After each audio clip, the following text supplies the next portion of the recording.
Sooner fans, Longhorn Nation, welcome to episode 134 of the Bevo Podcast, the only podcast exclusively dedicated to covering the greatest rivalry in college football, the University of Texas and the University of Oklahoma.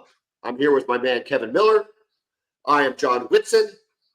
Kevin, Oklahoma looks to rebound from their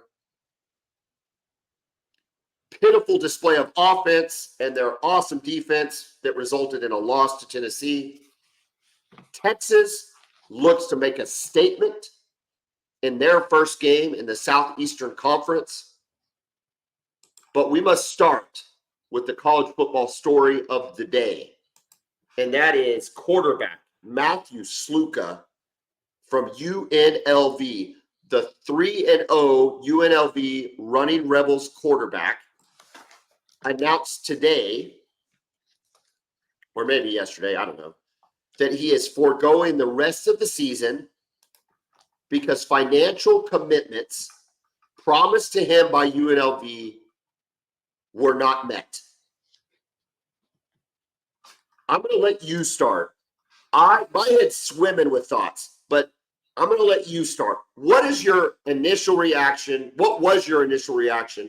And after you gave it some thought, where do you kind of land on this deal? Well, it's interesting, right? The kid transferred there from Holy Cross. And I believe he transferred there under the premise that he would be able to get this NIL deal. I imagine he had other options, and he chose to go to UNLV partially due to the fact that they said, allegedly, that they would give him $100K in NIL money, at least $100K in NIL money. And for whatever reason, that has not happened. I don't know, man. This is tough. I get why he wants out, right?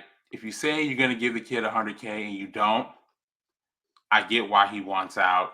This whole thing is just weird to me. And from what I'm hearing, this is not super uncommon. I've been hearing about different schools with their collectives not being able to deliver on assurances that they gave players to get them to sign to their schools. Where are you on it? I think it is way more complex than the guy quitting on his team. Agreed. However, he is by definition quitting on his team. Yeah. We can agree to that, right? Yes. He has a 3-0. He has a 3-0 team. They're pretty good at this Ranked point in number the 23 season. in the coaches poll. At this point in the season, in contention for a playoff spot. I don't think they'll make it. I think it'll probably be Boise or somebody else, but they're there. Signature wins over a Big 12 Houston team. Whatever. Oklahoma barely beat them. But nonetheless, he's quit on his team. They beat Kansas too. That's correct. I'm sorry. You're right. Now, his stats. So I went to look at his stats too, because I wanted to know, is he holding out? Does he want more than he was promised? Like, is that possible? He's got okay stats, throwing the ball, nothing spectacular through three games. Not a great completion percentage. No, it's like in the 40s. Well. He runs it very well. He runs it very well. 48. I've got it here. 21 of 48 for 318 yards, 6 touchdowns, and only 1 INT so far.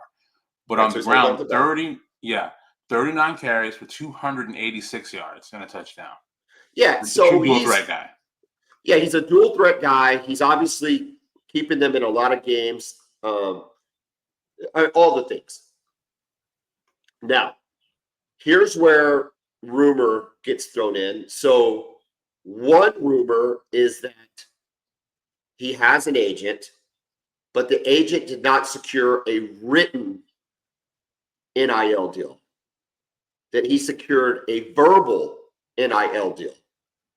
And that it's this verbal or oral contract that is not being honored. I feel like, Kevin, I've seen this play out before in a movie from the 90s called Jerry Maguire, when Jerry Maguire shakes hands with Frank Cushman's dad, and Cush's dad says, "We don't need contracts because my word is strong as oak," and they shake on it, and Jerry Maguire proceeds to sing the song by Tom Petty, Free Falling, in the car. He's very excited after this because he's made it, right? He's got this big time first number 1 overall draft pick, only to find that Bob Sugar screws him, and he's left sitting on the doorstep, which Kelly Preston points out, because you didn't get a signature on the line that was dying. Yeah. This happened in 1996 to Jerry Maguire. I would hope that whoever Sluka has employed to be an agent would not make the same mistake. Does that make sense? Yes, absolutely. So that seems a Yeah, little a odd. lot of people dropping the ball here. It seems a little odd to me. And I got to tell you, you're talking big money. Okay, even $100,000 is enough money for which to have a contract for. Absolutely. My son's already attended college. Even when he received his scholarship, before we signed a letter of intent, I wanted to see his scholarship in writing.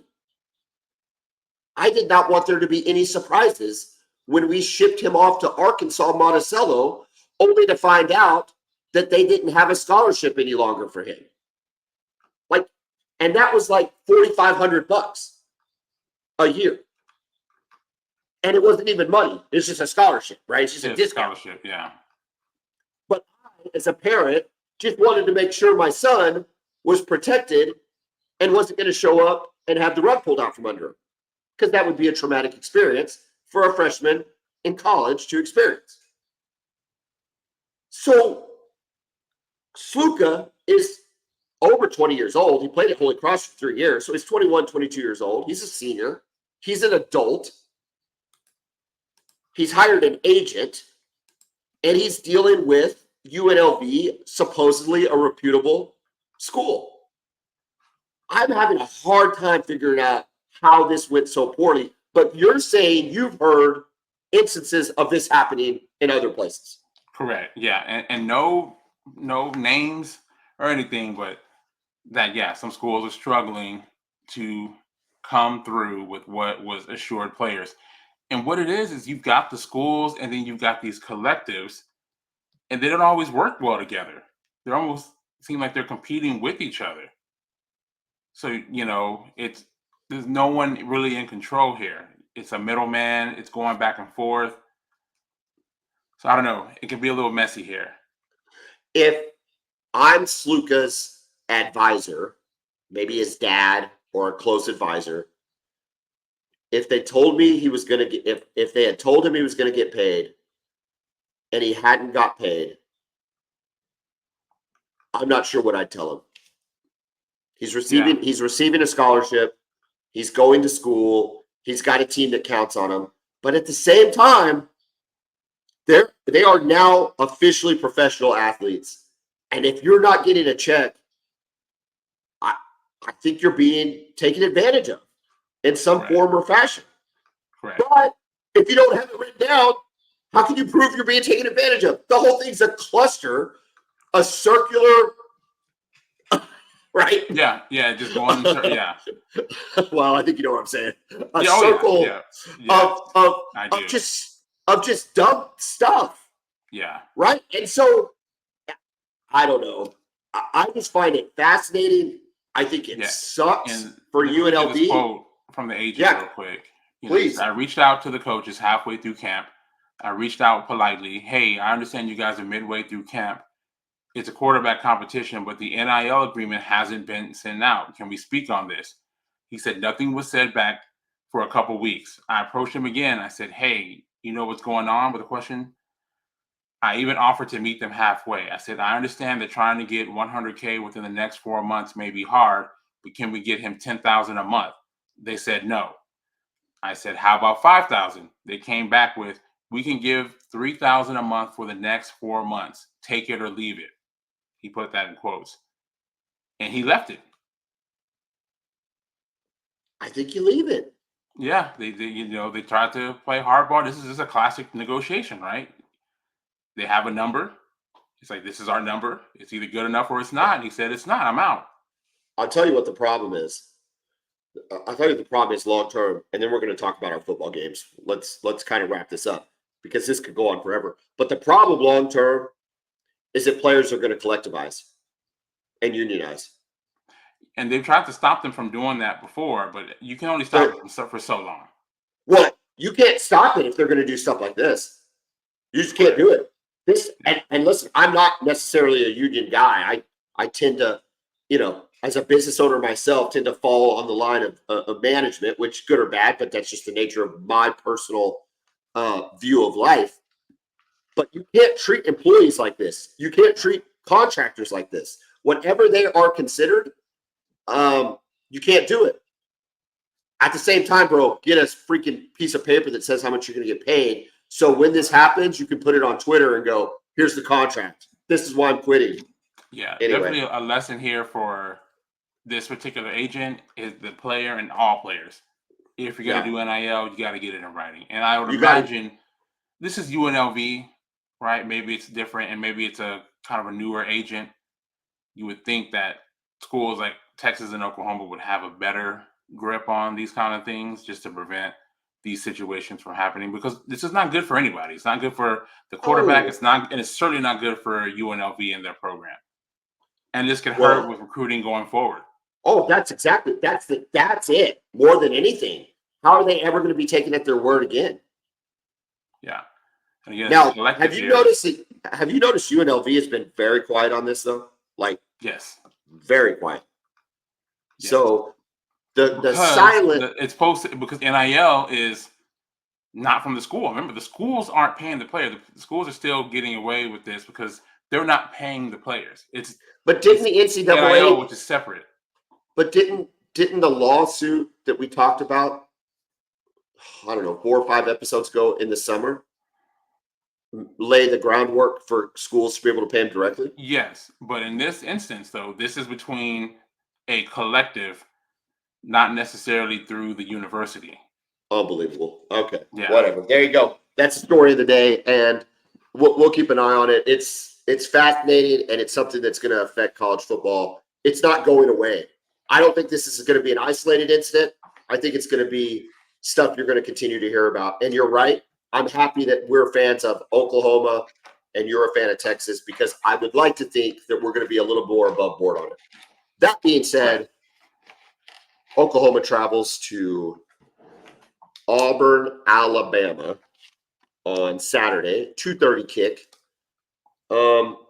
ESPN. Kevin, right before we got on, the injury report came out. Andrew Anthony doubtful, Taylor Tatum doubtful, which after seeing the hit he had against Tennessee, not surprised by that. McCullough, though, is upgraded to questionable. Deion Burks is questionable. I don't know who's catching passes. Jacoby Johnson wasn't because we're trying him out there. It's because we absolutely need him there. Jake Taylor on the offensive line is probable, which this is an upgrade from last week. He did dress against Tennessee, but he didn't play. Same thing with Troy Everett. Troy Everett was listed as probable last week and did not play, but he's now not listed on the report at all. So that's 2 good notes for the offensive line. Here's the crappy part of the already crappy injury report. Suddenly, Tyler Keltner is on the injury report, and he's listed as out, the kicker. Yeah, how did that happen? I don't know. And if it was mentioned on sports radio today, I somehow missed it. So I apologize if I sound like an idiot. I just saw this, and I just can't believe it. Now, we got Zach Schmidt, who has kicked field goals before, albeit at a less than productive rate, 28 of 40. But we've got a guy that's at least kicked field goals. So it's not the end of the world. Just a side note, Auburn's kicker, Alex McPherson, is listed as questionable. Let's talk about Auburn for a minute. If Oklahoma's offense is a dumpster fire, and it's very close to that, hopefully Michael Hawkins can be the fireman that puts the dumpster fire out. I think Auburn's entire team is a dumpster fire. starting with their head coach. I know you like Hugh Freeze, though, right? You're a big Hugh Freeze fan. No, I like it. I've liked some of his offenses over the years, and I think that he coached well in games against Nick Saban when he was at Ole Miss and last year at Auburn. But no, I don't like what Hugh Freeze stands for at all as a person. I think he's pretty douchey, and I think he's a really big hypocrite. And I'm going to go ahead and say this on this podcast because it's mine. It's ours. I don't want to take credit. This side of the screen is mine. That side of the screen is your podcast. He kind of gives off a holier than thou attitude. And he did that the entire time he was at Ole Miss. And now that we know kind of how Blindside went down and all this, and then, of course, why he got terminated at Ole Miss. Correct. For having a university phone filled with escorts phone numbers all over it from all the different towns he would visit when he would go recruiting. The holier than thou and the faith which he so actively professed, I think it's fair to say was called into question. He was able to go to Liberty, where apparently he went through a car wash of sorts at Liberty. Auburn decides to hire him a couple years ago. I think Auburn deserves everything they get from hiring this guy. There had to be better choices than Hugh Freeze and what he did to Ole Miss. Correct. Was Brian Harsin that bad that you fire him to bring in Hugh Freeze? Brian Harsin might have been that bad, but you didn't have to bring in Hugh Freeze. There were other coaches available. I mean, this is an SEC job. People would take this job. They knew at this point you had to know Saban wasn't going to be around forever. Yeah. Okay. This is it. We're hiring a new coach in 2012 after Saban's just won 3 national championships, and there's no anticipation of him ever quitting. In 2022, it was starting to be, is Saban going to come back? Is Saban going to come back? Is Saban going to come back? Agreed. Right. So somebody could have taken this job and not be threatened by the giant in the same state. That being said, they hired him. Okay. This week, he's gone through. Oklahoma's got their own quarterback issues. So, if this is the pot calling the kettle, whatever, I guess maybe. But he started he benched Peyton Thorne in game 3 for Hank Brown. He started Hank Brown against Arkansas and then benched him in this first half and brought back Peyton Thorne in the second half. It really didn't matter because it led to a loss. He then proceeded to talk about how guys are open, but they just can't seem to find them, and it's really kind of all their fault, which was then followed up by Bo Wallace, former quarterback of his at Ole Miss, saying basically, look, this guy's a piece of crap. He's all about himself, and if you're looking for somebody that actually leads men, this is not it. Yeah, Auburn's down pretty bad right now. I mean, that's kicking. You don't want to hear that from a former player. Well, I know he's not an Auburn player, but there's not a lot of players that would say that about. I mean, look, we talked about Josh Heupel all week last week, right? Did you hear Josh Heupel actually say a bad word about Bob Stoops? No, of course not. No. And he might hate the guy. I think he might hate him a little less after beating us, but I think he might hate the guy. But he didn't say nothing. We've had dissatisfied players. All of us do. Texas players do. All schools do. But they rarely come out like this after. Yeah, for him to do that, he's in his feelings for real. And by the way, go ahead. I got a stat. No, I just want to talk about their game against Arkansas. He brings in Hank Brown, who goes 7 of 13 for 72 yards and 3 interceptions. Yeah. Good luck putting him out there against the OU's defense. Good luck. Well, that's exactly right. And look, I'm going to pick OU. OU is only, I think, a 2.5-point favorite, 2-point favorite, at least what I had. Here's the deal. Here's what Auburn does do well statistically is they run the ball. Their team's averaging 6.2 yards a carry. Their top 2 runners, Jarquez Hunter and Damari Alston, are averaging 7.1 and 7.8 yards per carry, respectively. Both of them have 2 touchdowns. Hunter has been at Auburn his entire career. He's a senior, which is rare these days, especially for running backs. He had 900 yards last year for Auburn. Really, really good running back. That's the strength of OU's defense. If we're going to stop anything, it's the run, right? Yes. We've got it. We're really good up front, and our linebackers are elite. And yes, now you make these two quarterbacks who already's confidence is just demolished, and now they're out there in public, and you don't even know which one you're going to go with. At least OU knows who they're going to go with. We don't know what he's going to do, but we know who we're going to go with. It's fascinating. It's a fascinating game from that standpoint. Here's the problem. All of that being said, Kevin, correct me if I'm wrong. If OU loses to Auburn, holy crap. Yeah, if you lose to Auburn, man, the wheels are about to fall off on this season, right? Jordan here is a very tough place to play. They always have an insane atmosphere. But if you look at the rosters up and down, you guys have better players. Although they do have some talented guys at receiver. I will say that. But you guys have better players. Despite what is going on with your offense, which has looked very poor this season, with your defense, you should be able to shut down their offense and just not turn the ball over and give you a chance to win the game. The issue is Auburn has shown the ability to turn teams over. 2 interceptions for Taylor Green against them the other day. Mm-hmm. Yeah, and that's one thing you can't happen, especially with a true freshman quarterback making his first start in that environment. They have a pretty decent defense, like a lot of SEC schools we're going to all face do. Not a lot of obvious holes. I think, if anything, this is what separates the SEC from the Big 12. It's just that you can expect them to have bigger guys, stronger guys, and more of them. Yes, and these strong guys are athletic too. And they're athletic, exactly. And so you look at a team like Auburn and you say, well, they're not very good. Yeah, but they're big and strong and fast. Yeah, correct. And so they might not be very. Conference. It's up and down. Kentucky's guys are big and strong and fast. I don't know about Mississippi State. We'll find out. You'll be able to tell me, though. Yeah. So here's, I guess, my question for you, and this is a question I asked myself. I wrote some thoughts down.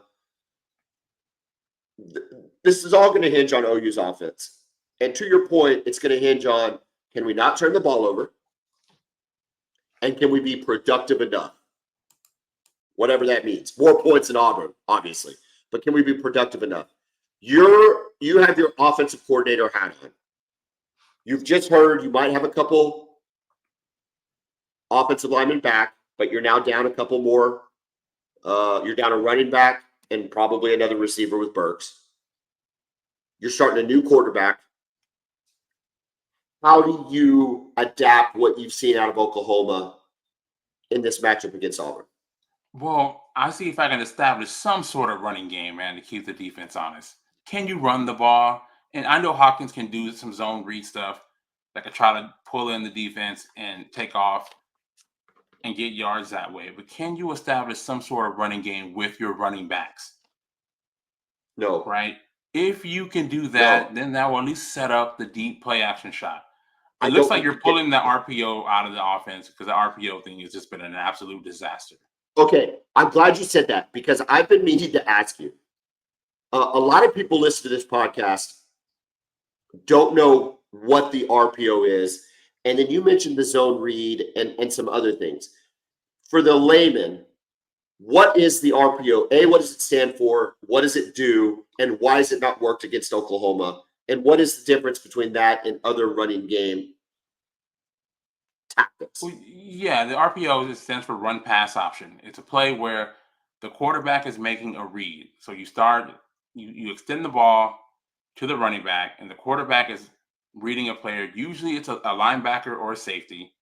And based on what that linebacker or safety does, the quarterback can either hand the ball to the running back or pull the ball down and make a quick throw to a receiver or tight end, whatever the route is. Okay. It works well. Texas runs it. Quinn Ewers is really good at it. In the second half, for Oklahoma fans, the second half of the Red River Shootout, they really got the RPO game going. That's when he was able to complete 24 straight passes. A lot of that was RPO stuff. Okay. Jackson Arnold, for whatever reason, is not reading. He's not making the correct reads. Right? He is pulling it and throwing it when he should be handing it off to the running back. We saw that multiple times against Tennessee. Go ahead. Does the RPO, though, prevent you from taking the deep shot, or does it actually encourage the deep shot? It depends on the read. Usually it's a quick route because if you hold it too long, the lineman, because the linemen don't know what's coming. So you don't want your lineman to get too far down the field because they get called for a penalty. So usually it's a quick slant, an out route, even a quick screen off of it. It just depends on the defender that you're reading. There has been scuttlebutt that Jackson Arnold was very specific about the RPO being the type of offense that Oklahoma was going to run if he was going to attend OU and play. What advantage is it for a quarterback? Why would he be so intent on, whether the rumor's true or not, why would a quarterback want to run the RPO? Does that prepare him for the NFL? And if it's RPO's not working, why wouldn't he just be open to just not running it when it's clearly not working? Yeah, I'm not sure. Honestly, I mean, there are some benefits, right? Learning how to do the quick read. It has become a staple in the NFL. Who runs it best in the NFL? Who runs it best in the NFL? Lamar? Lamar runs it well. Tua runs it very well for the Dolphins. When he's not concussed. True. Yeah. Yeah. But yeah, I mean, it's a big part of the Miami Dolphins offense. Okay. And he runs it well, and he was great at it at Alabama. He was fantastic. If you watch the game you guys played against him in the college football playoff, he destroyed that defense with the RPO slant over and over and over. Yeah. Yeah, you're right. No, I remember that. I remember the slants for sure. So you're saying that was all based off RPO. He read it, pulled it, quick hitter. Threw it. Yeah. And then if you play down, if you drop back, then he'll just hand it off to Najee Harris. But if it's not working, what is the big deal without?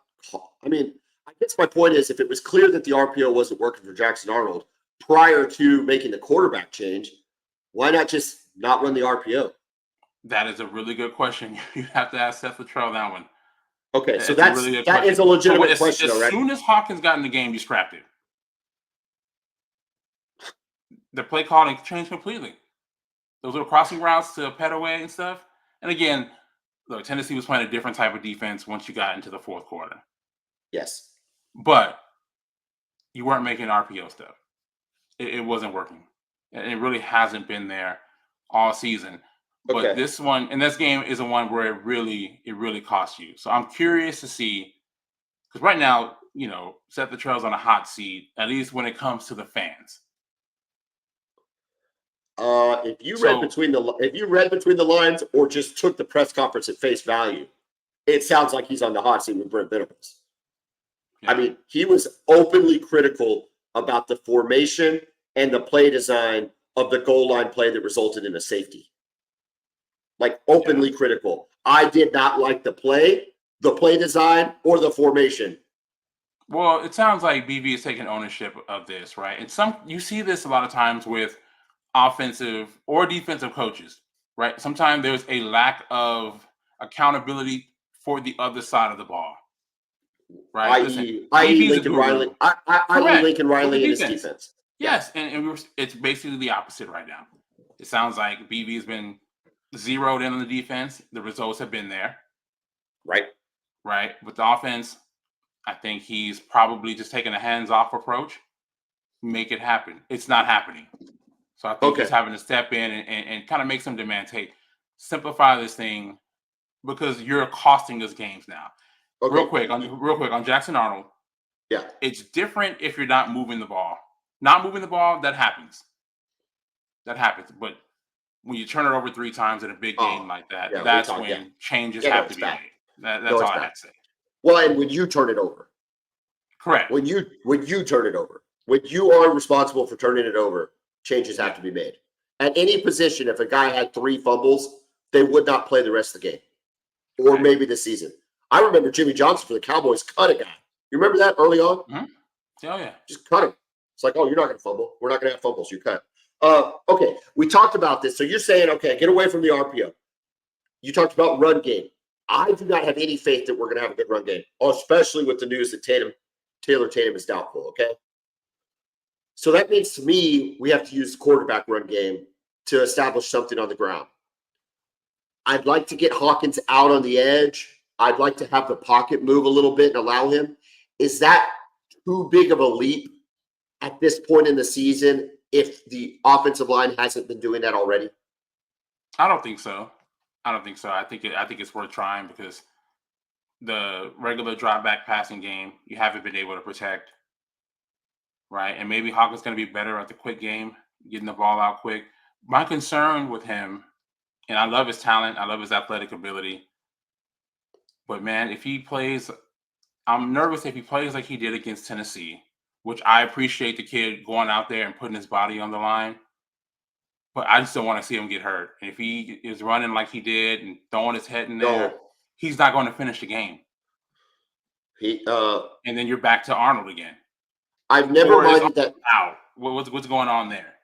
I don't know. I have no idea. I've never minded quarterbacks going for it near the goal line. Correct. Same. So he went for it at the goal line. If it's fourth down. Well, yeah. I mean, that's fine. If you're trying to convert, a serious fourth down and you're down in the game or something like that when it's on the line. But anytime else, you better watch film of Kyler Murray and watch that dude never get hit by anybody ever. Correct. He never gets hit. No. Kyler Murray never gets hit. That year, 2018, I don't know how. He never got hit?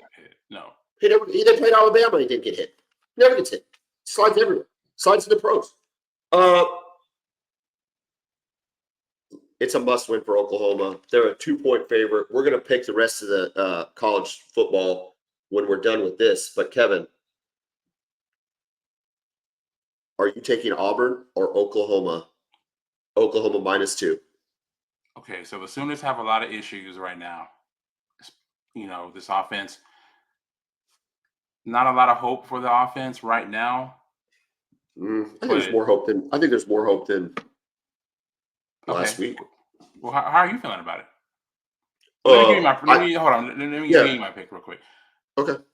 Despite all of that, you have better players in Auburn, and your defense will keep you in every game. And Auburn turned the ball over, 5 times last week against Arkansas. So they're going to turn. You guys are better at taking the ball away than they are. I think you will force turnovers. You probably even get a defensive touchdown in this game. I think Peyton Bowen, too, was pretty close to taking a punt return back to the house, too. So I think you get at least you get one non-offensive touchdown in this game, and you guys beat Auburn. Covering the spread, too. Here's the deal. Oklahoma sucks on the offensive side of the ball, but they do have a defensive identity. Auburn is very close to being a dumpster fire in all facets. So on the premise that Auburn sucks more than OU, I am picking OU to win and cover. Yeah. I do want to see, though. It makes perfect sense. I do want to see how your offense, both the line and the quarterback, handles the noise, because you have not played a road game at all, not even a cupcake road game. So I'm just curious to see how that looks. I think it's going to be good for them to get away. I hear you, and I think that's right. I think it's real. You can lock in on the road. A lot of teams can lock in. I really do think it's real. Number one, I think defense travels, so I think that helps. Number two, I think OU needs to get away. They need a road trip. They need to be in a hotel. They don't need to have the crowd booing them if something goes bad, anything like that. Just get away, be in your bubble. I actually think it's – I know what you're saying. Jordan Hare's no joke, and I'm not diminishing Jordan Hare. I just think in this case, right now for Oklahoma, just get the heck out of town and be with your guys. I'm just talking specifically with the offense, with a true freshman quarterback against a offensive line that's had a lot of moving parts, doesn't seem to have any type of, cohesiveness yet. Yeah, I honestly think they might be worse at home. Okay. Yeah, it'll be fascinating to see. That's just one of the many fascinating things from this game. It's almost both teams should be very desperate to win this game. I honestly don't think we've hit every storyline. I think there's other storylines. No, but yeah, there's a ton. There's a but ton. we have to talk Texas. I mean, dude, Texas's debut in the SEC is Saturday at 3:30 on the SEC network. I'm sorry, 3:15. Saturday at 3:15 on the SEC network, Texas plays their first ever official SEC game. And they're a 38.5-point favorite, Kevin. A 38.5-point favorite in their first ever SEC game. Did you think that would be the case in 2021 when it was announced that we were going to SEC? Not at all. And, even at the beginning of this season, I talked about being nervous for this game just because of Levy and his offensive creativity. I know y'all. Hey, I'll take him right now. The crap out of you guys last year. We take him right now. You can't. But you gotta admit, his situational play calling was off at times. But you have to admit his offenses were creative. There was some creativity with his play calling. I like the way he mixed up his runs. And he was committed to it for the most part. Even in the Texas game, when you weren't running the ball, he stuck with it. It set up a lot there. So his offense made me nervous going into the season. I love what I've seen from Texas defensively, specifically in the secondary. Right? That was our biggest questions for this defense, even more than losing the two amazing defensive tackles we had last year. The secondary has been really good, so I feel a lot better. I mean, obviously, Mississippi State has shown to not be very good at all this season. And they, of course, lost their starting quarterback for the season last week. But I love the way Texas has been playing in the secondary. So this matchup it favors Texas in every aspect of it. Mississippi State is just completely outmatched. But, John, the biggest question that I have, and maybe this is what you're going to go with, but who's going to be starting at quarterback for Texas this week? Well, I don't even think that's the biggest question. I think the biggest question is how much does Texas win by? Michael Van Buren is a junior. He's replacing Blake Shapen. His season stats are 7 for 13 and 100 yards. I don't know anything about him, honestly. That's not getting it done against Texas. They got a rusher, Johnny I think it's Daniels. Can't read my own writing. Johnny Daniels, averaging 4.9 yards, has 1 touchdown on the year. Keon Lowe, 4.8 yards per carry, 1 touchdown. Devon Booth, 3.7 yards, 2 touchdowns. And they haven't played at Texas. They haven't played at Oklahoma. They played Florida, and they weren't very good. They gave up 45 to Florida, who struggled offensively all year. Yeah. And so, yes, I think it's a question. So, to the second question, the second biggest question is Quinn Ewers going to play. Speaking of the injury report, do you have it in front of you there? Yes. Give me 1 second here. Go ahead, pull it up. I'll give you the highlights real quickly. Obviously, this is Texas' first injury report. How's that feel? Does it feel kind of weird? Yeah, it's interesting, right? It does actually. It does. We're used to it at Oklahoma now. It's old hat. After 1 week, huh? This is just what you get. Quinn Ewers, questionable. Trey Wisner, questionable. Derek Williams, safety, doubtful. Colin Page, the kid I was so high on, the walk-on running back, questionable or doubtful. And then Jelani McDonald, safety, is questionable. So you don't have Colin Page. Before we start talking about Quinn and Arch, who's going to run the ball for y'all? Okay, yeah. We've got 5. We've got 5 running backs on the injury report. 5. Obviously, CJ Baxter's out. We know that. Christian Clark's out. They're going to be out all season. But yeah, Trey Wisner, questionable. Colin Page, the walk-on, doubtful. And then the 5th guy, the guy who we got from SMU, Belton Gardner, who has been playing, he's out.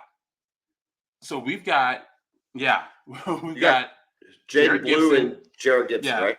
Correct. Jaden Blue and Jared Gibson will be the running backs. And then Ryan Niblett, who is a converted receiver, are the only 3 guys we've got that are healthy to run the football.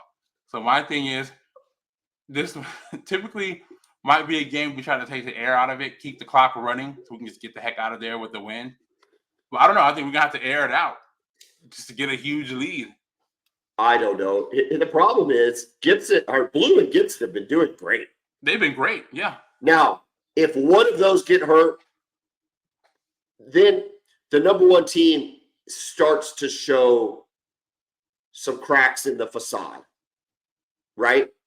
But right now, I think you're good enough to overcome those. It's only Mississippi State. You have a bye week, then you play Oklahoma. So I think you're going to be fine, but it still is something to keep an eye on. Now, question number 3, quarterback. Quinn Ewers being listed as questionable. You don't have any more information than anybody else except that you wear an orange shirt and you're a pretty smart guy. What percentage of likelihood that he plays are you putting on it now that you've seen Sark release the word questionable next to Quinn Ewers' name? Man, I don't know what Sark is thinking, what his mindset is, obviously, because I don't know exactly how injured Quinn is at this point. My opinion has not changed. If he can play, he should play.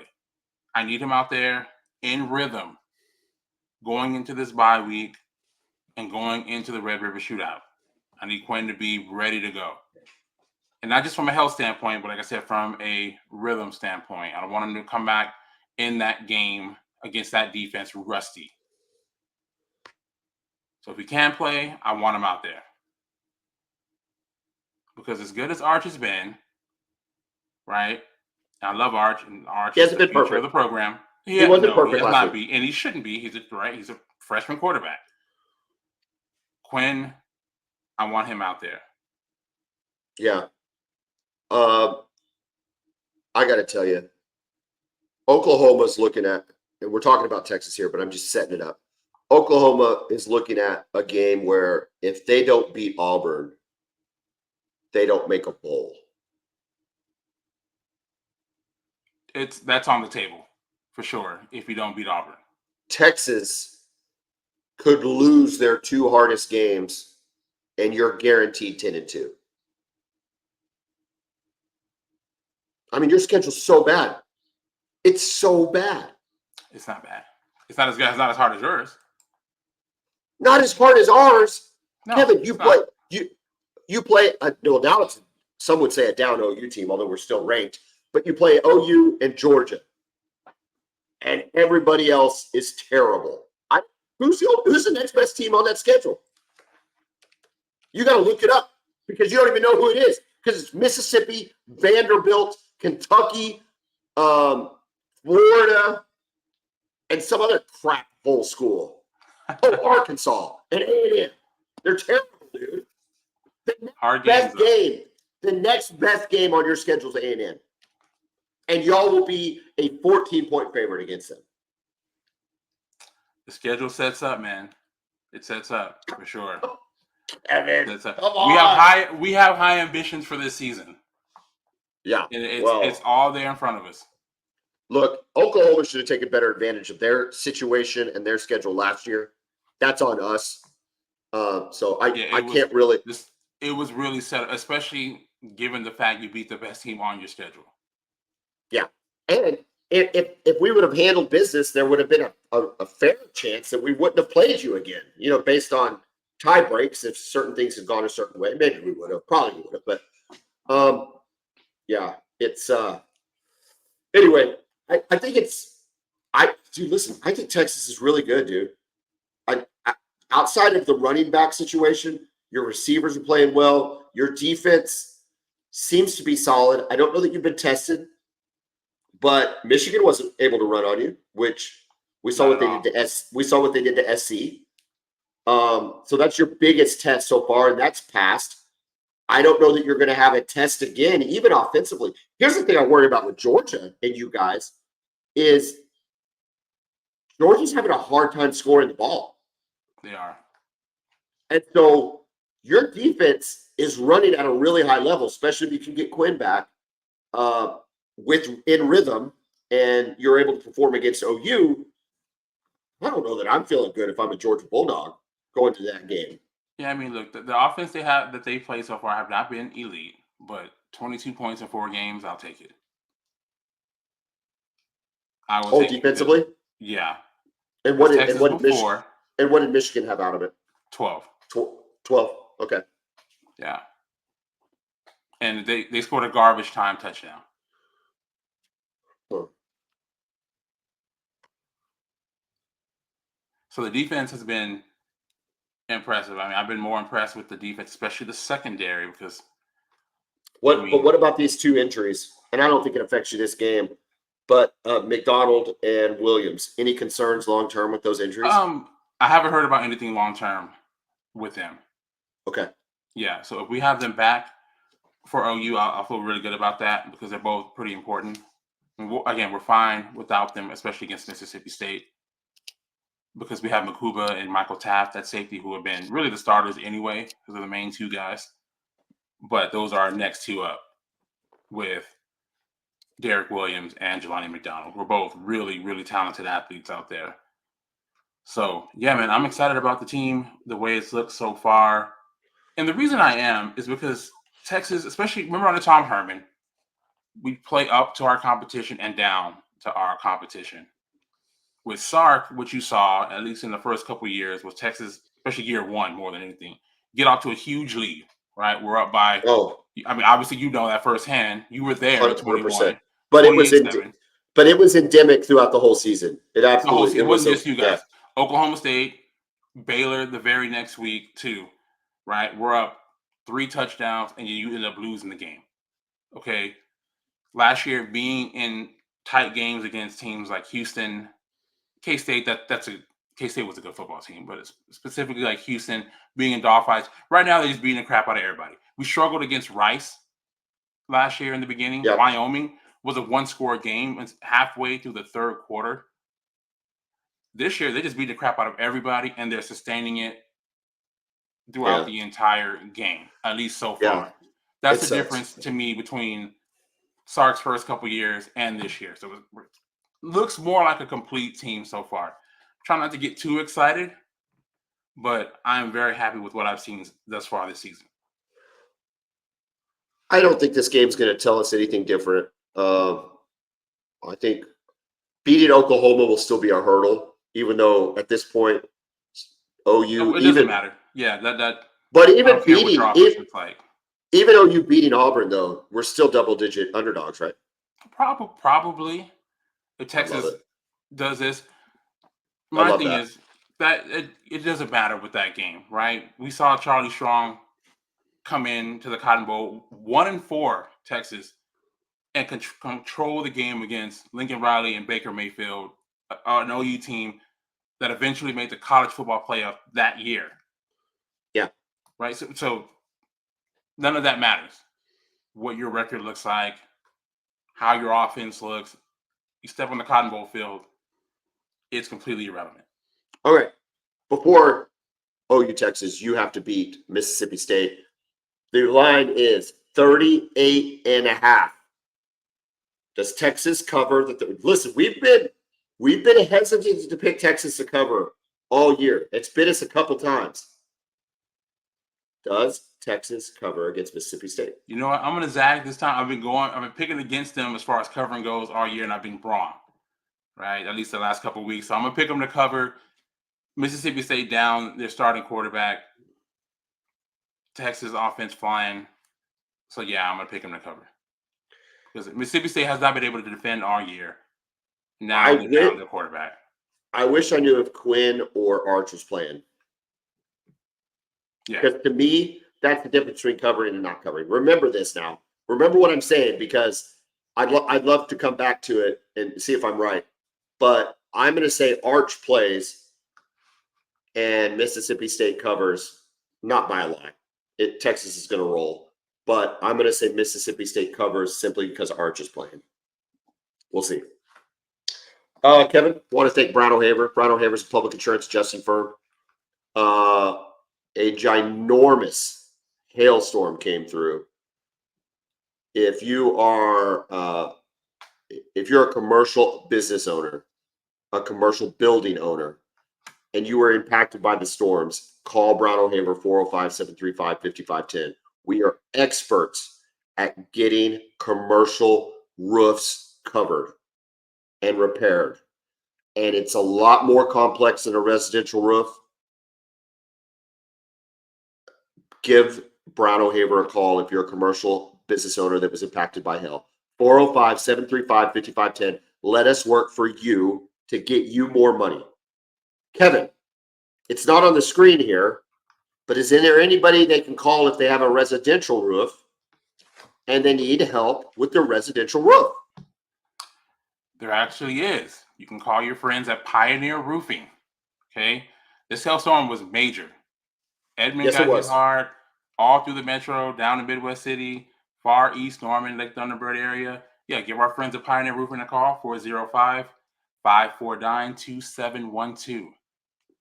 And here's the deal. If Pioneer comes out there and y'all end up filing a claim and it doesn't work, then you call Brown O'Haver and we all work together and we get you more money. Exactly. So either way, you're going to be covered. Give Pioneer a call if you have a residential roof. If you've got a commercial roof, though, I'm telling you, start with Brown O'Haver, 405-735-5510. Kevin, we kind of mixed it up a little bit this week. We saved the week 5 preview, which I cannot believe it's week 5. I know, man. It's almost sad. The season goes so melancholy. fast. We spend so much time getting ourselves prepared, getting so excited, and it's just over in a flash, man. It sucks. It's melancholy, Kevin, that's for sure. Virginia Tech at Miami. Miami's a 19.5-point favorite. I think Miami probably rolls. They look like a serious football team, man. And that's our question with them.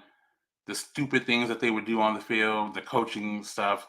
Cam Ward has completely transformed that program. I love it. Okay.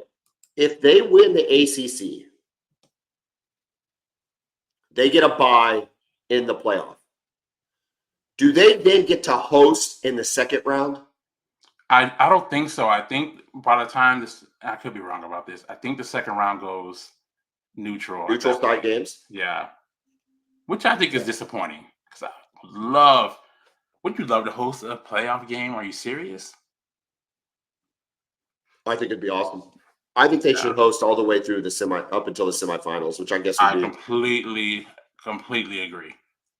Okay. Anyway, I think Miami has a really good shot when you look at the rest. Clemson starting to come on a little bit. Offense looks a little better. It's starting to look like a Garrett Riley offense, and Cade Klubnik is starting to look like the guy we all hoped he could be coming out of Austin Westlake. We'll see. I don't even have Clemson written down here. Are they off this week? They might be off this week. Minnesota at Michigan. Michigan's a 9-point favorite. Michigan feeling pretty cocky. It'll be interesting to see if Sharon Moore can get that team back up after a big win against USC. In the SEC, Kentucky at Ole Miss. Ole Miss is a 17.5-point favorite. Ole Miss hasn't played anybody. No. This is Wake Forest has been their only, even I think Power 5 team. Anybody. Yeah. So I would love to see Kentucky make this a ball game. I don't know if they will. They did against Georgia, but I think Ole Miss has a better offense than Georgia does. But you said Kentucky's this game defense is in Mississippi too. So this game is in Oxford.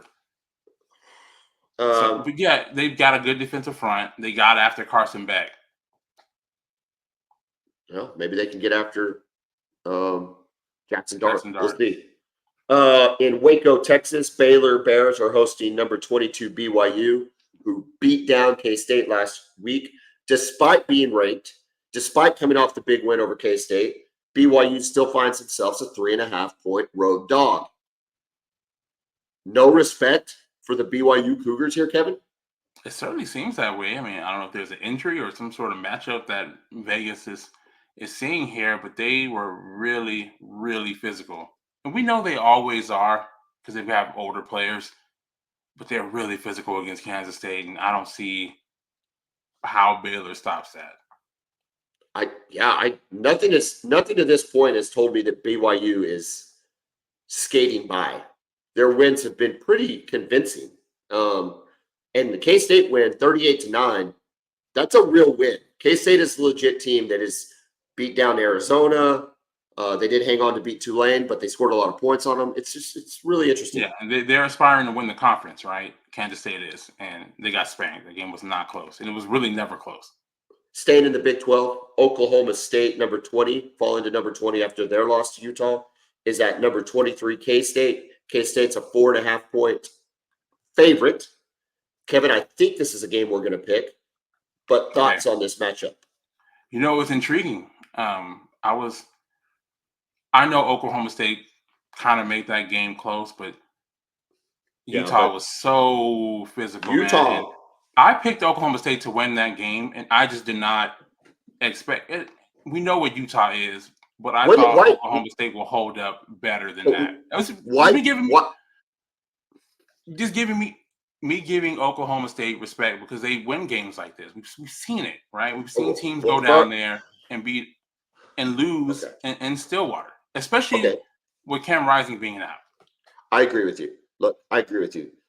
Oklahoma State wins these kind of games all the time. That's not the point. But are you surprised by Utah's physicality over Oklahoma State?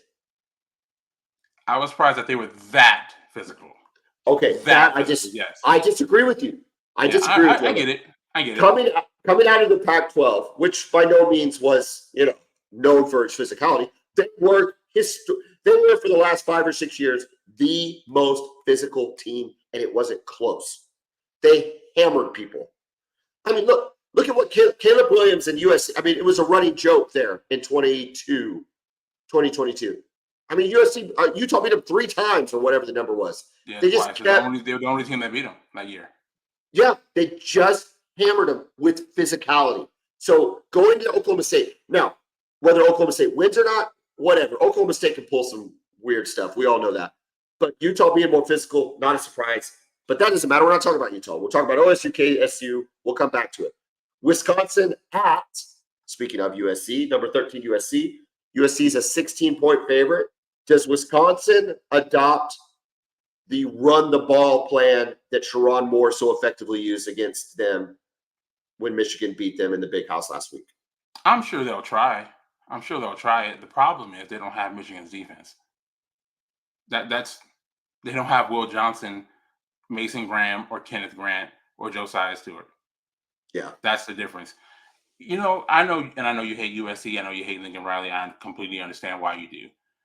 But I thought they handled themselves well in that game. They got pushed around the first half. They took the lead in the fourth quarter.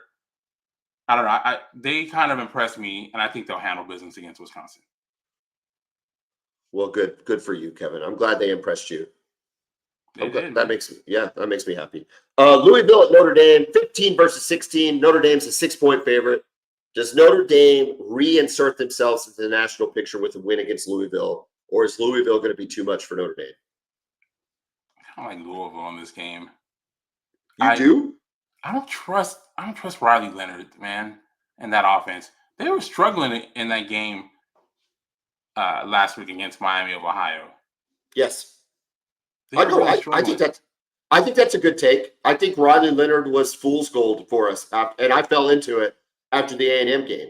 I saw it against A&M, and I thought, well, my goodness, if he could give this kind of grit and determination and playmaking when it's needed in every game like this, then Notre Dame's going to be hard to beat.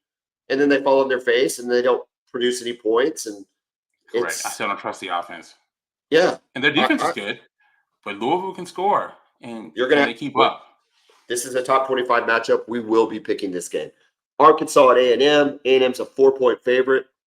Arkansas. Now, this game is at Jerry World. Just to let you know, they play at Jerry World every year. We're not picking this game, but I kind of like A&M to cover. I think Arkansas. I don't think Arkansas can match up physically with A&M. Am I crazy on that? No, you're not. I don't think that's an unfair take. I'm curious to see how their defense defends Talon Green, the freak athlete they have at quarterback, 6'5". Yeah. Auburn didn't defend it very well. They did force them into a couple turnovers, but I think it got to the point where Arkansas was like, we're just going to run the ball. We're just going to run it with him and hand it off to Jaquinda Jackson. And that's how they ended up pulling away in that game. So it's a fun matchup. This is always a fun rivalry game. So I'm looking forward to keeping an eye on this. There'll be several other games. Obviously, y'all will be playing. I'll be primarily watching that. Texas starts a little bit later, but it should be fun. Colorado at UCF, not a ranked matchup, but we are on prime watch. Colorado's 3-1. but they are a 14.5-point dog to UCF. Does Colorado have another miracle win in their bag of tricks this week? I mean, I'd be surprised. I don't know if they won another game this year, but they're fun to watch. This is, you never know what you're gonna get when they're on. And of course, I mean, Shador and Travis Hunter are worth the price of admission every week. Travis Hunter he's unbelievable, man. And I don't know that I want them to win another game, but I would love to have him have a pick six and a touchdown reception in every game here on out, just to be in the Heisman discussion, because I think he needs to be. I think he's the best player in college football right now. I think he should win the trophy. That's what I think. Regardless of record, right? I mean, are you with me on that? He's the best player. Yes, he's just the best player in the country. He does it all. We've literally never seen anything like this. We've had guys who have played both ways, but they haven't been as productive as this. I love Chris Gamble. Do you have a favorite player from every school? Are you that kind of fan? Because I am. I can find players that I like at most schools. Yeah, yes. from every school. Okay. Yeah. He's my favorite Ohio State player ever. I love that dude when he was at Ohio I State. liked it. I liked Eddie George. Yeah, okay. Shout out to I thought he looked like the robot on the Fox, pregame for. That's very. They literally base that on Eddie George. But anyway, go ahead. It wouldn't surprise me. Yeah. So he played both ways at Ohio State, 100 snaps a game, but he was not this productive as a receiver like Travis Hunter is. That's the thing. He didn't have the production as a receiver. He's a number one. He was not their number one receiver. Charles Woodson played a little receiver, right? And he didn't, or did he just do punt returns? No, he played a little receiver, but again, even Deion playing for the Cowboys he played a few snaps a game at a receiver. Yeah. This guy's starting at receiver and starting at corner. He's literally on the sideline, only on special teams. And if they let him return kicks, he'd probably do that too. Oh, he'd be so dynamic returning kicks and punts. Can you imagine that? Oh. Yeah, love that. We talked about this before, but when you have the number one player in the country, you hope it turns out to be somebody like that. I said that I forgot to mention. I said that I guess Clemson was off. I found them. I'm surprised. I forgot this. They're playing Stanford, and it's an ACC game. It's a conference game. Wow. Can Whatever. you imagine that flight? You got to fly from, Palo Alto down to South Carolina, and you got to fly back. Hopefully, they don't fly back that night. 3,000 miles. Is that 3,000 miles? It's got to be. I don't know. 3,000 miles, 3 time zones. Yeah. It's stupid. We can agree it's stupid. It is. We can absolutely agree with that. With it being a conference game. Is there any chance that Cal and Stanford see a reconstituted Pac-12 and say, you know what? We're going to go ahead and go back in the old Pac-12. Are they done? The money's got to be right. That's what's moving this whole thing. That's what it's got to be. Does travel help that at all? Does competitiveness help it at all? Or is it straight? It's going to be a straight money game? I mean, I'm sure that's part of it. But if they can bring the whole band back together, but if the money's not right, they'll stay where they are. Because they don't really care about what the athletes having to travel. No, some of them don't even. Some schools don't even pay their athletes. Ohio State and Michigan State plus 24 points. The only thing of note on this one is that it is a NBC Peacock only game. I don't like that. One drives the bus, man. Neither do I. I don't right? Like that. I mean, if you're an Ohio State fan, what are you gonna do, right? The NFL has a game that's exclusively on Peacock. If you go onto the App Store, what's the top free app? Peacock. Everybody's. Are you gonna watch or not? They've got us by the you-know-what on this. What are you gonna do? What are we gonna do? Not watch? Look, I haven't done it for an NFL game. I'm telling you right now, I haven't done it. I have not done it for an NFL game. That's fine if you don't. Millions of other people are doing it. If Oklahoma was playing on Peacock, I'm freaking. What? Yes. We used to just remember, we used to play on pay-per-view once a year. Yes, I know. And it was $40 to watch a football game. Dude, what are you talking about? The last one I paid was $69.95. Was that the Army game, or who was that? Probably one of the best games ever. Went into overtime, and I paid $70 for it. Yeah, can you imagine that? Yeah. Well, whatever. So Texas used to do that too. New Mexico State on pay-per-view. like, what do we? Yeah. So I'll take that paying $10 for a month, or you can even get a free trial for it if you want to. I have a friend of mine that just was baffled when I'd buy it. And I'd be like, but it's OU football. I enjoy watching OU football. Right. And I can afford it, so I'm going to buy it and watch it. But and guess who knows that? The University of Oklahoma. Yeah, they do. They got me. They got me. Iowa State at Houston. Houston's 13.5-point dog at home. We've buried the lead here. Georgia plays Alabama. I don't know if you know about this game. We'll break this down a little bit more when we make our picks. But Alabama's a +2. They are a home dog. When the last time that's happened. South Alabama plays LSU, 21.5 points. Wazoo at Boise State. Boise State 7.5 points. And right now projected to be in the college football playoff. Arizona at Utah. Utah's at -11. Oregon at UCLA. Oregon a 24.5-point favorite. Let's start with Georgia and Alabama. We're going to pick this game. Alabama's a 2-point road dog. A 2-point home dog. Break down Georgia, Alabama. Okay, this is obviously fascinating for so many reasons. Kalen DeBoer, his first big game as head coach of the University of Alabama, going against Kirby Smart. I'm really excited for this one. Georgia, ranked number 2 in the country. Some people feel like they should still be ranked number 1. I would have no problem with that. The thing is, man, with Georgia, I just have not liked what I've seen from their offense this year. They get the job done because they're mentally tough, because their head coach instills that into them. But I'm really concerned because Alabama can put up points with Jalen Milroe. And this is almost a situation to me, can Georgia keep up? Even if they slow down Alabama's offense, which I'm sure they will do because they have incredible athletes on defense. Can they score enough points to match what Alabama likely will be able to score? That's my biggest question that I have for this game. Where are you at with it? The answer is no.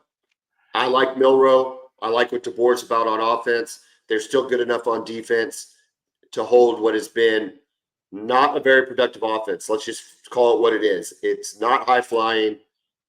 They miss Brock Bowers big time. Carson Beck is average at best in the SEC. I like Carson Beck. I like Carson Beck a lot, actually, but I don't love his weapons, which is strange, given the way that Georgia recruits. I don't love the weapons. What do you like? What do you like about Carson Beck? What is there to like? He throws the football. I like his command of the offense. He's accurate. But I don't like the way their offense looks. Remember, they lost Todd Monken a couple seasons ago, too. He's now with the Baltimore Ravens. It hasn't looked the same since. It hasn't looked the same. And then last year, it's like, hey, man, throw it to Brock Bowers. This dude's a monster. And he's not a bad game plan, though. No, not at all. And they've got other guys. They got Oscar Delp at tight end, who I really liked as a recruit. But it hasn't clicked. They coming off a bye week. Maybe they have installed some things. Maybe they're going to do something different that we haven't seen. And part of me wants Georgia to win selfishly because I would love for them to come and be a number 1, number 2 matchup potentially if Texas handles their business against Oklahoma in a couple of weeks. That's fair. I'd root for that if I were you. Sure. But, man, I don't know. I'm going with Alabama. Yeah, me too. I'm going with Alabama. I'm going with Milroe. I'm going with Kalen DeBoer. I like what DeBoer's about. And I think that at the end of the day, I think they score more points in Georgia. And that team usually wins, Kevin. I don't know if you know that. That's just a tenet of football. If you score more, you typically win. I've learned that over the years. It took me a while, but I figured it out. Louisville, Notre Dame. You do not like Riley Leonard. Does that mean you are going with Louisville, a 6-point road dog? Yes. Louisville to cover? Yes. I'll go opposite you. How about that, Kevin? Okay. I think Notre Dame's got enough defense. I think Riley Leonard's going to do just enough, and they'll cover the 6 points, might win by a touchdown. Perfect. All right, let's do it. Oklahoma State, K-State for our final pick. These are both one-loss teams, but it is a top 25 matchup, so that's why we're doing it. Oklahoma State at Kansas State. Kansas State, 4.5-point favorites. Ollie Gordon continues to be missing in action. Let's start there. Would you rather pick this game at 4.5, or would you rather take the over/under at Ollie Gordon getting 70 yards? If I gave you 70.5, would you take the over or under? I would take the under because I've just seen nothing from him so far That's that leads me to believe. that's unbelievable. It's That's unbelievable. It's been one of the most shocking developments in all of college football. Yes. I have no explanation because even Now a lot of people are mentioning OU's offense struggling. That's a huge story too. But if you look at everything, the combination with the young O-line and inexperienced quarterback, you can kind of see how that could happen, right? Different coordinator. Yeah, correct. This makes absolutely no sense to me, man. He wasn't on the cover. He wasn't on the cover of EA Sports, was he? He was not. He probably should have been over Donovan Edwards, but his play is so we can't blame it on Donovan Edwards. We can't blame it on a curse or anything like that. Okay. Let me give you his numbers so far, real quick, this season. Okay, South Dakota State, 28 carries for 126 yards. You're like, oh, that's great. 4.5 yards a carry is not great for Ollie Gordon. And 3 touchdowns against South Dakota State. Again, they don't have the athletes. Arkansas, 17 carries for 49 yards and a touchdown. Excuse me? Tulsa, 17 carries for 41 yards. Against Tulsa. Tulsa, 17 for 41. And then last week against Utah, 11 for 42. 3.8 yards. I have no explanation, man. 3.5 yards a carry this season. Is he hurt? I can't even begin to think of a reason as to why this is happening. I know Alan Bowman's been bad, so maybe defenses can just really key in on him, but they're only giving him the ball 17 times too, which is interesting. Yes. Like for Ollie Gordon not to get plus 20 touches, going into the season, I get it now. Like it makes sense now, but going into the season, if you told me through the first 4 games he would average less than 20 touches a game, I'd be like, what are they doing? Why are they not feeding this guy the ball? He's going to be gone at the end of the year. Well, now I look at it and go, man, that might be 17 too many at 3.8 yards a carry. Correct. It's baffling, man. Okay, does that mean you take K-State? Because that's what it means for me. I'm taking K-State. Yes, it does. All right. That was a big section or a big segment of Ollie Gordon bashing just to get us to get to K-State, but I agree with you on all those points. This is an Texas and Oklahoma podcast, but I'm sure maybe some Oklahoma State fans might listen, or people who have connections to Oklahoma State fans in their lives. If they do, please. And if you're a college football fan, send them our way. Tweet us why. We would like to know why, because we know what Ollie Gordon did last year. We saw it. We also saw what he did against Texas. We had Devondre Sweat and Byron Murphy, though. With nobody running on us last year. What did he run against OU? Did he run for 120 against OU? Yeah, but it was similar to that South. It was similar to the South Dakota State deal. He didn't just run all the over average. us. Correct. The average wasn't sky high. So you guys did a pretty decent job. He was a good back last year, though. Might have been the best running back in college football last year. 1,732 yards. Yeah, then he 21 touchdowns, 6.1 yards a carry. Yeah, what are we talking about? He was the best running back in college football last year. Yes. He won the Doak Walker Award. So, yeah. If you know, put in the comments if you've heard anything, because I have no idea. But real quick, John, before we wrap up, okay? If you're still listening, thank you for still listening. Thank you. Like and subscribe, please. Can we talk about Jackson Arnold for a little bit? Kevin, I'd love to. Okay. What do you got for me? Are you done with him completely? No. Okay. I'm glad to hear you say that, because no. I'm not out on him. I still think he's incredibly talented, and I think he has the ability to be a great quarterback. It might not be at OU, and it probably won't be this season, but I think he's still really, really talented. So I'm not closing the book on him yet.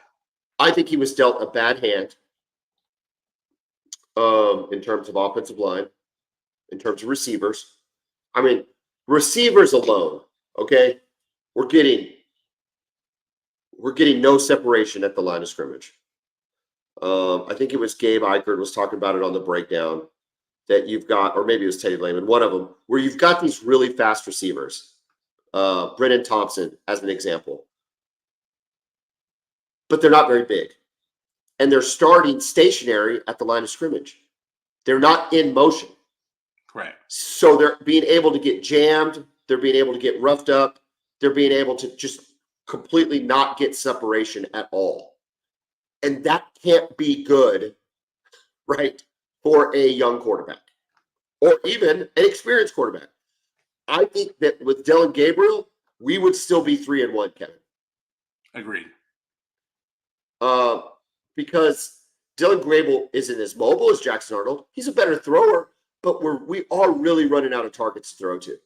I mean, they are converting a corner that hasn't played receiver in 2 years. And when he did play receiver, it was at the high school level. Was he really, really good? Yeah, I hope he's really, really good too.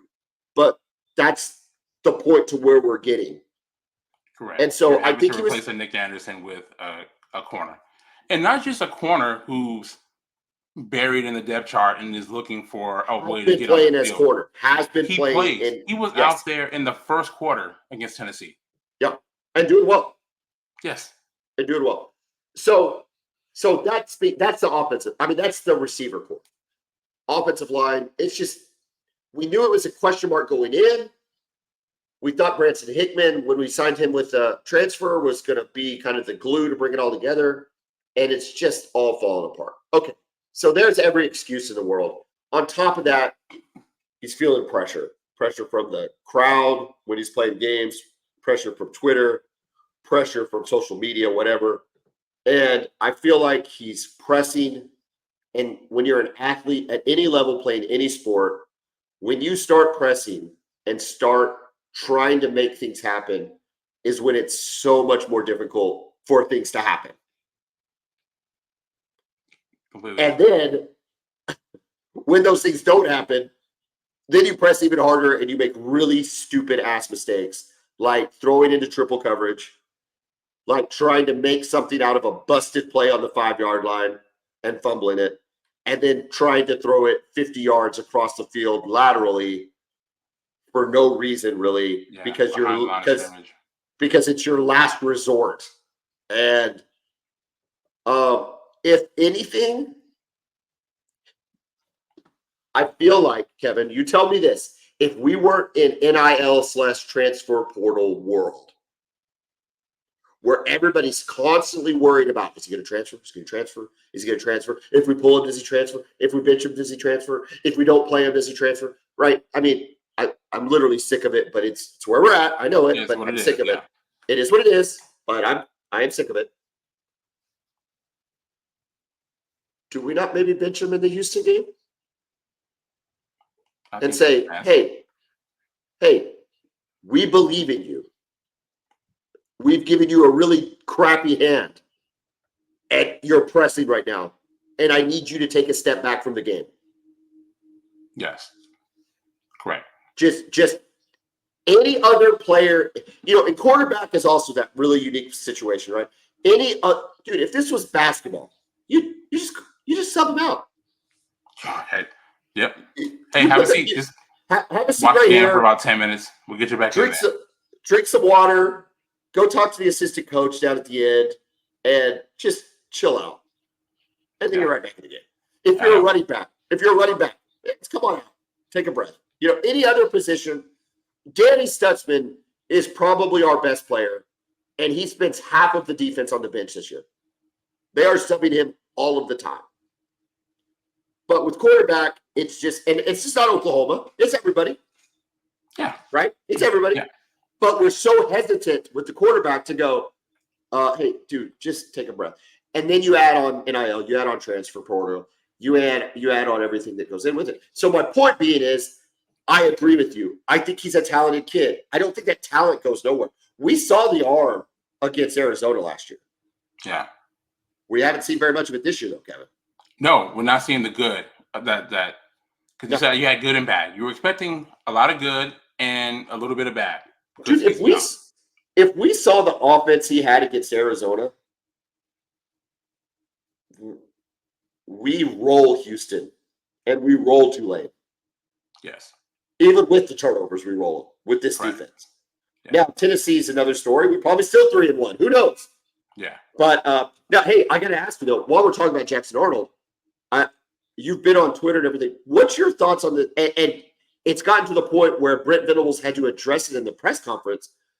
What's your thoughts on Dylan Gabriel? And do you take Brent Venables' word at face value that it just happened to be that DG walked in and said, hey, man, I'm really just wanting to get closer to home and no hard feelings, but I'm out? You know, I don't know. I'm not going to call a coach a liar. You know, it just surprises me. It surprised me when he said that. I thought it was always like, hey, you're going to be the guy for 2 years, and then, you know, that was going to be it. Hold on. Agreed. What I thought, and I think what every Sooner fan thought, and to say different, I think is a little disingenuous at this point, but I think every Sooner fan thought he's here for 2 years, and if he plays well, he's going to the NFL. Yeah. I thought he was going to the NFL, Kevin. I thought he was, when he said he wasn't playing in the bowl game, I thought he was declaring for the draft. Yeah. Correct. And I think, you thought he was declaring for the draft, don't you? Or you don't think so? No, I mean, I have no idea. I mean, I didn't think, I certainly didn't think he was going to go to the transfer portal. So I would assume he would have tried to test out the NFL for sure. I don't think Brent Venables is in the position to lie about the situation when it's so easily refutable by Dylan Gabriel. Yeah. Does it make sense? It makes perfect sense. Even if he, because can't you imagine somebody posting that on Twitter and Dylan Gabriel writing back with like the googly eyes or something? Yeah, like that's not. Or the side eye or whatever, and then everything blowing and everything like that, like the hum. Everything just blowing up, right? And that hasn't happened. You haven't seen anything of that. I mean, I think that maybe there were some NIL considerations. I guess that's possible. Yeah. They promised to pay Jackson and they don't want to pay now Dylan Gabriel. Do you feel that, you know, I still think we're 3-1. There was a chance that Jackson would have transferred, right? If Dylan Gabriel would have stayed. Well, that's the $1 million question, right? Yeah. And I've heard so many things. You just never know what's true, right? People saying, "Oh, well, you know, he was not going to be the backup for a second season." Talking about Jackson. It sure is working out for Arch.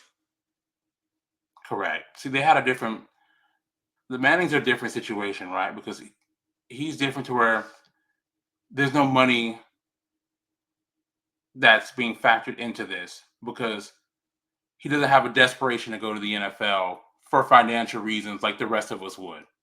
Yeah. Right? Because we're trying to go to the NFL because we're trying to change our families' lives. He doesn't need. He's never needed that for that reason. He's chasing a legacy, Arch, right? So the Mannings were always going to play the long game. It was always going to be. They didn't want Arch to play last year. They're fine with him not playing this year. They want him to play when he's ready, more than just getting out there. So it's a totally different situation than with. That's why I don't hold that too much against Jackson Arnold. But is it? Is it totally different? Because to be set up for long-term success is a, I mean, dude, that is so important, especially from a development standpoint. Right. It's what they talk about in the NFL. You look at what happened to Bryce Young, which, by the way, did you see Bryce Young not only lost his job, but then Andy Dalton wins the game, but then Bryce Young's girlfriend breaks up with him. I didn't hear about that part. And is seen with Tyrese Maxey at a Colts game. Oh. Is that not? No, I didn't hear about that part of it. Is that not a kick in the footballs? That's tough, man. He's young. He's still young, right? It's not like he's 30 and this is going through this. We're talking about a 21, 22-year-old kid. That's a lot to deal with. Listen, he might have 50 million in the bank. I don't know what his rookie contract is for being the first round pick, but it still sucks. Like that's still man. on a human level. Anyway, back to Jackson Arnold. I, as an Oklahoma fan, do not want him to transfer. I think he is valuable to us as a program. But, dude, if Hawkins is the guy, then Hawkins is the guy. Completely agree with that too. So whatever My happens, concern is that if he does leave, you'll have to bring in somebody from the portal because then you're left with Hawkins and the freshman who hasn't signed yet. Was it Sperry? Sperry, yep. Right, because there's nobody else, right? Casey's Right. obviously gone, so that it hurts your depth a lot. But it'll be interesting to see what happens. And the thing is, though, hopefully your coaches can keep Jackson engaged because with Hawkins' play style, from what the small sample size that we've seen, there is a good chance that he will be needed this season. That's exactly right. Because I don't trust the coaches at this point to coach him adequately enough to avoid injury. Because they sure as, can't coach Jackson well enough to avoid turnovers. So what makes us think they can coach him well enough to slide?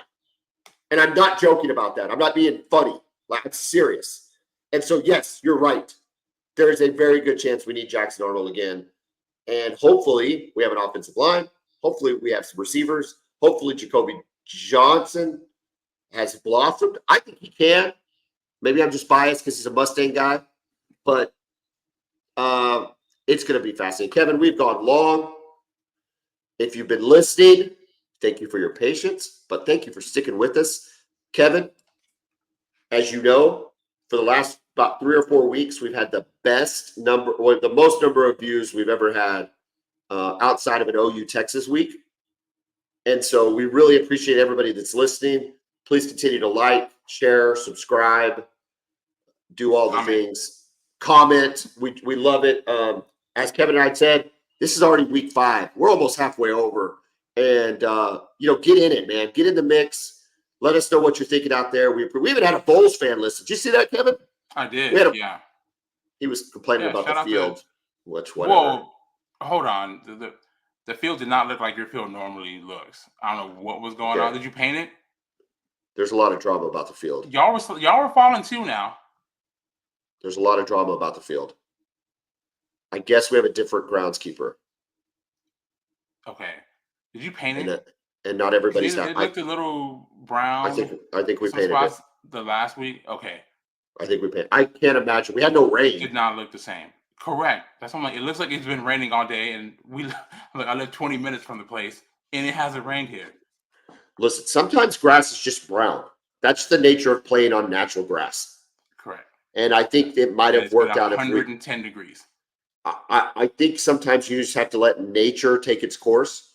And I think they let it grow a little longer to potentially shade itself, which I do that too on my lawn. Kirby likened it to the grass at South Bend back when Notre Dame had natural grass. And they tried to use it to slow down players. Oh, they used that stuff was super high in Notre Dame. Y'all wasn't that high. I don't think OU wants to slow down themselves, but no. So anyway, I think there's some hard feelings out there right now.